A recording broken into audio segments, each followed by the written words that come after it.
మీరు గమనించండి, శరీరంలో ఉన్నటువంటి ఏ అవయవమైనా సరే, మనలో ఉన్నటువంటి శరీర భాగంలో ఏ పార్ట్ అయినా సరే మరొక భాగంతో వ్యాజ్యమాడుతుందా? ఒకదానితో ఒకటి గొడవ పెట్టుకుంటుందండి? మన సర్వ శరీరము ఆరోగ్యంగా ఉండాలని అంటే ప్రతి అవయవము కూడా ఒకదానికొకటి సహకరించుకుంటేనే కదా మన దేహం అంతా కూడా ఆరోగ్యంగా ఉంటుంది. అలాగే సంఘములోనికి ఒకే రక్తం చేత కొనబడినటువంటి అవయవములుగా ఉన్నటువంటి ప్రతి ఒక్కరు కూడా ఒకరితో ఒకడు వ్యాజ్యమాడటం ఇప్పటికే చాలా ఘోరమైనటువంటి పరిస్థితి. దేవుని ప్రేమలో ఉన్నటువంటి ఆ తత్వము, ఆ గుణ లక్షణము అలా ప్రవర్తించదని చెప్పని పౌలు గారు పదే పదే హెచ్చరిక చేస్తూ ఉన్నాడు. ప్రేమ అమర్యాదగా నడవదు. అపోస్తలుడైన పౌలు కొరింథీయులకు రాసిన మొదటి పత్రిక 4 నుండి 8 వచనాల వరకు ఉన్నటువంటి వాక్య భాగాన్ని మనం ధ్యానం చేస్తూ ఉన్నాం.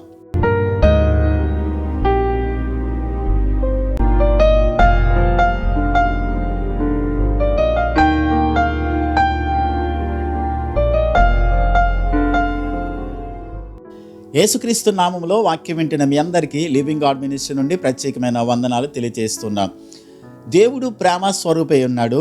ఆయన ప్రేమలో ఉన్నటువంటి తత్వం ఏంటో, ఆ ప్రేమ యొక్క గుణలక్షణము, ఆ ప్రేమ యొక్క స్వభావం ఏంటో మనం గత కొన్ని రోజులుగా ధ్యానం చేస్తూ ఉన్నాం.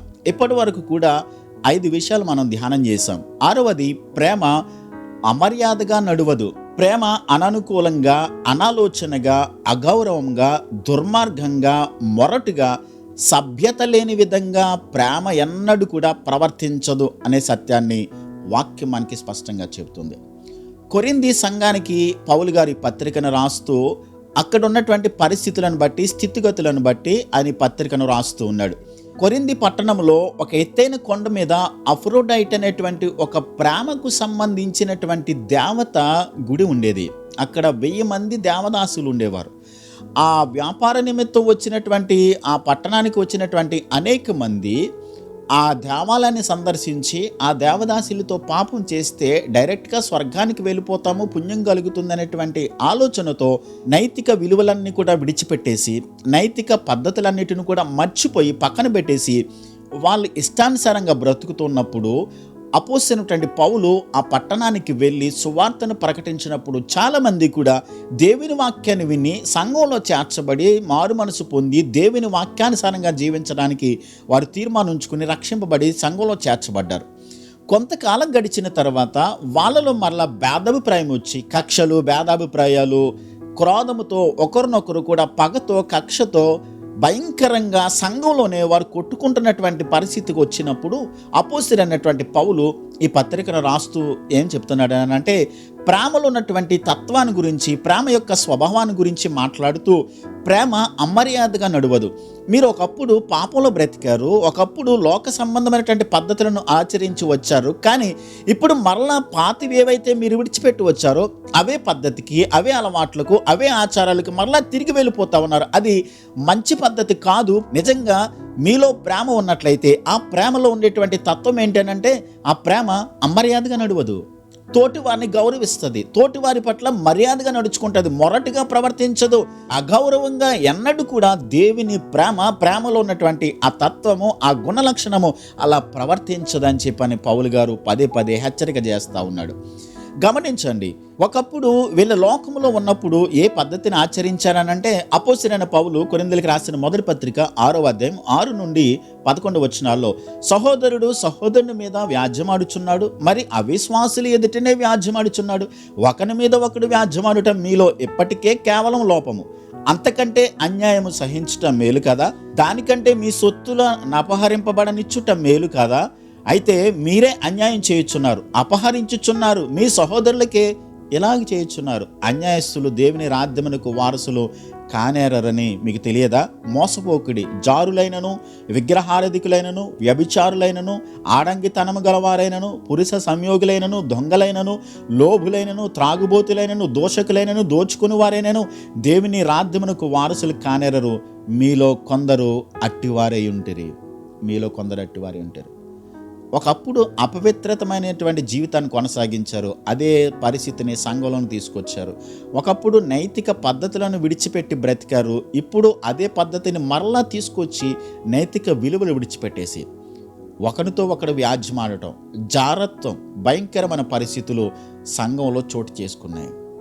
ప్రేమ అమర్యాదగా నడవదు, అగౌరవంగా ప్రవర్తించదు. తోటివారితోనే వ్యాజ్యమాడుతున్నారు, బయట వాళ్ళతో కాదు, సంఘస్థులతోనే, దేవుని బిడ్డలమని ఒకే రక్తం చేత కొనబడినటువంటి దేవుని బిడ్డలతోనే మీరు అగౌరవంగా అమర్యాదగా నడుచుకుంటూ సఖ్యత లేకోకుండా ప్రవర్తిస్తున్నారు అని చెప్పని పౌలు గారు పదే పదే హెచ్చరిస్తూ ఉన్నాడు. జారత్వాలు జరుగుతున్నాయి. అందుకనే పౌలు గారు ఏమంటున్నాడంటే, సంఘంలో జారత్వాలు జరుగుతున్నాయి కాబట్టి మీలో ప్రతి పురుషునికి సొంత భార్య ఉండాలి, ప్రతి స్త్రీకి సొంత భర్త ఉండాలని చెప్పని ఆయన హెచ్చరిక చేస్తూ ఉన్నాడు. వీళ్ళు అమర్యాదగా నడుచుకోవడం కేవలం అనైతికతను విడిచిపెట్టి ప్రవర్తించడం మాత్రమే కాదు కాదండి, ప్రభు బల్ల దగ్గర కూడా అమర్యాదగా నడుచుకుంటున్నారు. వీళ్ళు ప్రభు బల్ల దగ్గరికి వచ్చేటప్పుడు అయోగ్యంగా చేవేస్తూ ఉన్నాడు. ఎవరు పడితే వాళ్ళు ఆ వారం అంతా వాళ్ళ నచ్చినట్లుగా బ్రతికేసి వచ్చి ప్రభు బలలో చేవేస్తూ ఉన్నారు. ప్రభు బల్ల దగ్గరకు వచ్చేటప్పుడు తనను తాను విమర్శించుకుని యోగ్యంగా ప్రభు బలలో చేవేసిన వాడు మాత్రమే ఆశీర్వదించబడతాడు సుమా. అయోగ్యముగా చేవేసినట్లయితే ఇప్పటికే చాలామంది బలహీనులయ్యారు, రోగులయ్యారు, చాలామంది నిద్రించారు, మరణించారు. కాబట్టి జాగ్రత్త కలిగి ఉండండి అని చెప్పని పౌలు గారు హెచ్చరిక చేస్తూ ఉన్నాడు. కాబట్టి నిజంగా దేవుని ప్రేమ మనలో ఉన్నట్లయితే సహోదరులమని చెప్పుకుంటున్న వారితో అమర్యాదగా ప్రవర్తించం కదా. సహోదరుడు సహోదరునికే అన్యాయం చేస్తూ ఉన్నాడు అంటే జారత్వాలు ఎలా జరుగుతున్నాయి? అక్రమ సంబంధాలు ఏర్పాటు చేసుకుని అనైతికతను సంఘంలోకి తీసుకుని వచ్చి అమర్యాదగా ప్రవర్తిస్తూ భయంకరమైనటువంటి పాపాన్ని, లోకంలో ఉన్నటువంటి పద్ధతులన్నీ కూడా సంఘంలోని తీసుకుని వచ్చి వారు ప్రవర్తిస్తూ ఉన్నారు. ప్రేమ ఎప్పుడు అమర్యాదగా ప్రవర్తించదు, అగౌరవంగా నడుచుకోదు, ఎదుటివానికి హాని చేయదు, ఎదుటివాని మేలు కోరుతుంది కానీ, ఎదుటివాని సహోదరుని క్షేమాన్ని కోరుతుంది కానీ, ఎదుటి వ్యక్తిని అగౌరవపరచడం కానీ, నీచంగా చూడడం కానీ ఇలాంటిది దేవుని ప్రేమలో కనబడదని పౌలు గారు జ్ఞాపకం చేస్తూ ఉన్నాడు. మనం దేవుని ప్రేమ కలిగిన వారమని చెప్పుకుంటున్నట్లయితే లోక సంబంధమైనటువంటి ఆలోచనలు, లోక సంబంధమైన పద్ధతులు, లోక సంబంధమైనటువంటి అపవిత్రత దేవుని సంఘంలోనికి తీసుకుని రాకుండా జాగ్రత్త కలిగి ఉంటాం. ప్రేమ అమర్యాదగా నడవదు. కాబట్టి వాక్యం సెలవిస్తుంది, ఒకవేళ ఇప్పటికే దేవుని ప్రేమ కలిగిన వారమని చెప్పుకుంటూ దేవుని ప్రేమలో ఉన్నాము, దేవుని యొక్క ప్రేమ తత్వాన్ని మేము అలవరుచుకున్నామని చెప్పుకుంటూ కూడా ఇంకా లోకంలో అలాంటి తత్వాన్ని కనుక కలిగి ఉన్నట్లయితే వాక్యం సెలవిస్తుంది వాటిని విడిచిపెట్టి మర్యాదగా నడుచుకుంటుంది.